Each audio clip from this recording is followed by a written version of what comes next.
Aaron. The scandal just keeps growing over health care at veterans hospitals across the country. Members of Congress grilled 3 VA officials Wednesday night on the new report that veterans were left off official wait lists and never saw a doctor. And many are now calling for the resignation of the man who heads the VA. A new interim report by the Veterans Affairs internal watchdog concludes that patients experienced significant delays in treatment at a VA health facility in Phoenix, Arizona. That includes some 1,700 veterans who were waiting for medical care but were not on an official waiting list.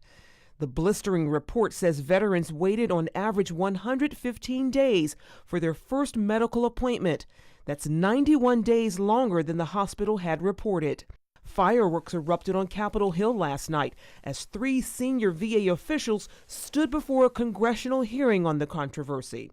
When were these documents destroyed? What I don't understand is how you can look at yourself in the mirror and shave in the morning and not throw up. The VA's Inspector General is investigating 26 facilities nationwide. The review follows allegations that several veterans died awaiting treatment and that secret waiting lists were created to hide delays in care. John Goodman, a veteran of the Iraq War, had trouble getting medical attention at a VA hospital in Oklahoma.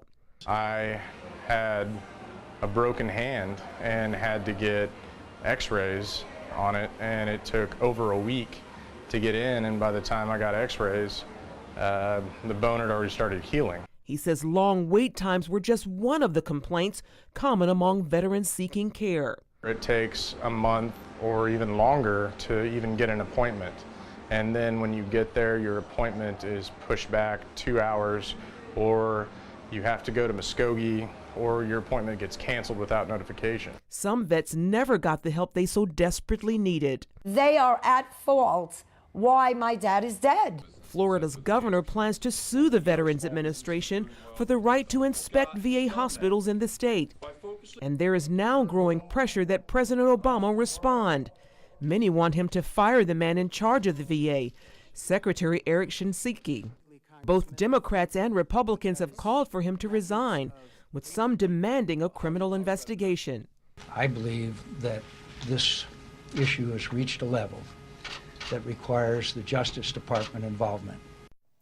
Meanwhile, Defense Secretary Chuck Hagel has ordered a sweeping review of the entire military health care system.